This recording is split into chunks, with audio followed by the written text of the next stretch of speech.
मैं अभी भरतपुर शहर के अंदर उपस्थित हूँ और भरतपुर लोकसभा के अंदर उपस्थित हूँ और मैं इस टाइम भरतपुर का सबसे बड़ा पार्क शास्त्री पार्क के अंदर उपस्थित हूँ और यहाँ पर बुजुर्ग लोग बैठे हैं।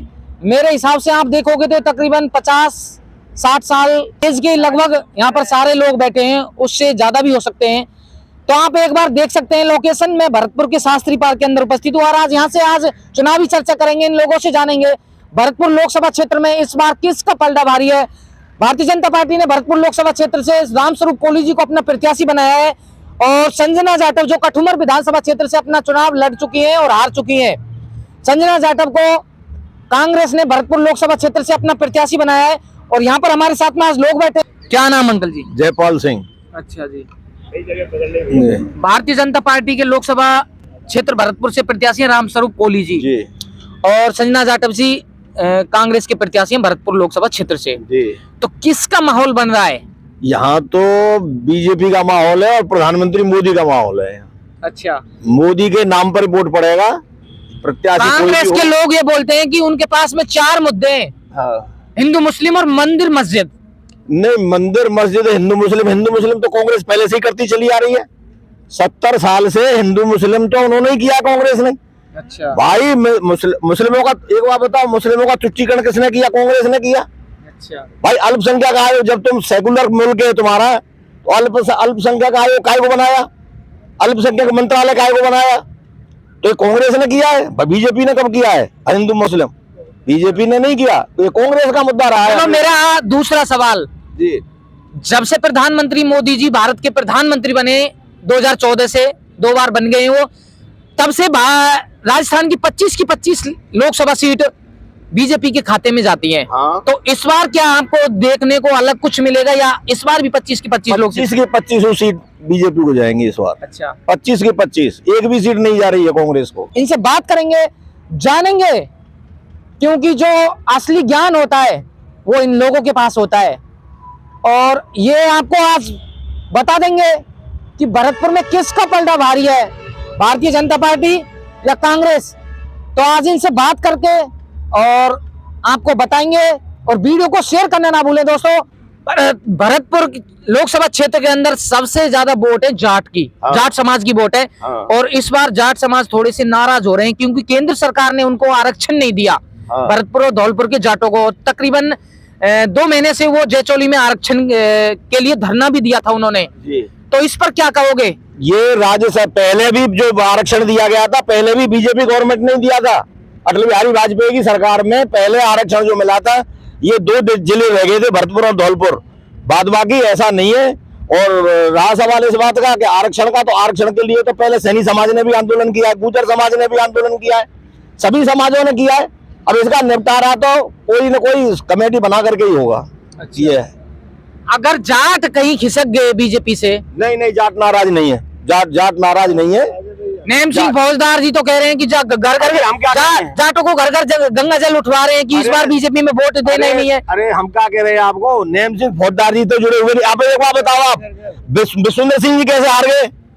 अगर जाट इन्हीं के कहने से जाट अगर वोट दे रहे हैं तो ऐसा नहीं है। जाटों, अगर आप विश्वेंद्र जी की बात कर रहे हो, महाराजा विश्वेंद्र की बात कर रहे हो हारने की, तो वहां पर 2 कैंडिडेट भारतीय जनता पार्टी का डॉक्टर शैलेश भी बीजेपी से था, वो भी जाट था। हाँ। तो जाटों की वोट बट गई? नहीं, जाटों की वोट तो अभी भी बटेगी, एक तरफा कभी वोटिंग नहीं होती। जाटों की वोट हमेशा बटी है, आज नई बात नहीं है, पहले से ही। यहाँ पे एक बात बताओ, जाटों को आरक्षण मिलना चाहिए नहीं मिलना चाहिए केंद्र सरकार में? नहीं, अब जाटों को आरक्षण, मैं कह रहा हूँ जाटों को आरक्षण मिलना चाहिए, ब्राह्मणों को आरक्षण मिलना चाहिए और राजपूतों को आरक्षण मिलना चाहिए। जो कमजोर लोग हैं और जो लोग गरीब लोग हैं उनको आरक्षण मिलना चाहिए। हम तो आरक्षण के बिल्कुल खिलाफ हैं, आरक्षण मिलना ही नहीं चाहिए किसी को। भाई, आरक्षण क्यों मिलेगा? एक आदमी 90% लेके आ रहा है, एक आदमी 30% लेके आ रहा है, 30% वाला अधिकारी बनना, 90% वाला बेरोजगार घूम रहा है। हम तो आरक्षण के बिल्कुल खिलाफ है। नहीं, जातिगत जैसे संविधान में जैसे आरक्षण बना है जातिगत के हिसाब से 10 साल के लिए, मैं कह रहा हूँ 10 साल के लिए था साहब, 70 साल क्यों बढ़ा रहे हो उसको? लेते 70 साल हो गए बढ़ाते उसको आरक्षण को। नहीं, भरतपुर धौलपुर के इसलिए रहते हैं रियासत थी, राजा थे यहाँ के जाट। अच्छा, तो हमारे साथ में और भी लोग हैं, उनसे भी बात करते रहेंगे। वीडियो को स्किप मत करना बिल्कुल भी। आज आपको सबसे सटीक विश्लेषण देंगे भरतपुर के लोकसभा क्षेत्र का, और भरतपुर के सबसे बड़े पार्क शास्त्री पार्क के अंदर मैं उपस्थित हूँ। और भी लोग हैं, आज उनसे बात करते हैं। क्या नाम है? मदन मोहन। अच्छा, इस बार किसकी तरफ जा रहे हो आप? ऐसा है, जाट हमेशा बीजेपी का पक्ष धर रहा है, लेकिन आरक्षण नहीं देने से इसके माइनस असर पड़ेंगे। अब वो कितने पड़ते हैं वो आगे की जनता का रुख बदलेगा। अच्छा, हाँ, नेम सिंह फौजदार जी और महाराजा विश्वेंद्र जी जाटों का नेतृत्व करते हैं भरतपुर में। अगर जाट बीजेपी से खिसक गए तो आपको नहीं लगता कि बीजेपी माइनस पॉइंट है? ये बीजेपी का माइनस पॉइंट है। ये बहुत दिन से लटका के रखा है भाई। जब पूरे जाटों को दे दिया राजस्थान के इनको, तो भरतपुर वालों को क्या अलग से सुविधाएं दे रखी हैं, सो इनको आरक्षण से। उसके बाद में जाटव ऐसी कैटेगरी में आता है। जाटव की 4.5 लाख वोट है भरतपुर में, और कोली समाज की 60,000 वोट है। तो आपको नहीं लगता 15-20 साल से जो भारतीय जनता पार्टी है वो कोली समाज के कैंडिडेट को टिकट दे रही है लोकसभा का, तो जाटव को नहीं मिलना चाहिए? देखो, वो तो टिकट देना उनका काम है, जनता का काम वोटिंग करना है, और वोटिंग करती है कुछ मुद्दों पे। अब इन्होंने जो इस आरक्षण के मुद्दे को लटकाया, इसका माइनस असर होगा। अच्छा, अब वो कितना होगा वो आगे की बात है। चलो ये बता दो कौन जीतेगा? जीतने के हमारे कोई ऐसे सर्वे नहीं है कौन जीतेगा, ये तो जनता के रुख पर निर्भर करेगा कौन जीतेगा। तो और भी लोग हैं, बने रहिए वीडियो में, और भी लोगों से मिलाते हैं आपको और दिखाते हैं। आज की सबसे खास रिपोर्टिंग होने वाली है भरतपुर के शास्त्री पार्क के और भरतपुर लोकसभा क्षेत्र के अंदर किसका माहौल। क्या नाम है जी आपका? मेवाराम चौधरी, अच्छा, पंचायत समिति सदस्य बरखेड़ा। बरखेड़ा फौजदार। ये बरखेड़ा फौजदार से मेवाराम चौधरी जी हैं। ये जाट हैं, तो ये आपको सटीक विश्लेषण देंगे ज्यादा, क्योंकि जाट आरक्षण का कितना जाटों पर असर पड़ रहा है, या बीजेपी में ही जाट जाएंगे, आप बताओ। घर घर अलग जगाएंगे और ये कहेंगे कि बीजेपी को वोट नहीं देना है किसी कीमत पर जाटों को। जी है या सिंसिनवार जाट राजा है, बाकी सब जातियां और तो उनसे भी गई बीती जातियां हैं, जातियों से गई बीती है जाट। जाट बहुत कमजोर है, जाट मजदूरी भी नहीं करता है शान के चक्कर में, और भूखे मरने के कगार पे है जाट। जाटों को आरक्षण देना बहुत जरूरी है, और बहुत जरूरी है। हाँ। अंकल जी तो बोल रहे हैं कि आरक्षण खत्म ही हो जाना चाहिए। नहीं, वो बात है तो फिर सबका, फिर वो एक अलग बात है। वो जो कह रहे हैं कि आना चाहिए, आर्थिक आधार पर आना चाहिए, बाकी सब खत्म हो जाना चाहिए। अच्छा, अब ये बताओ, जाट बीजेपी में वोट देंगे भरतपुर के या नहीं देंगे? बिल्कुल नहीं देंगे। घर घर जाएंगे गंगा जल लेकर, और दरवाजे दरवाजे पर दस्तक देंगे, और सबसे निवेदन करेंगे कि वो किसी बीजेपी को वोट नहीं दे। इसका मतलब कांग्रेस पार है फिर? कांग्रेस संजय जाटव जीतेगी।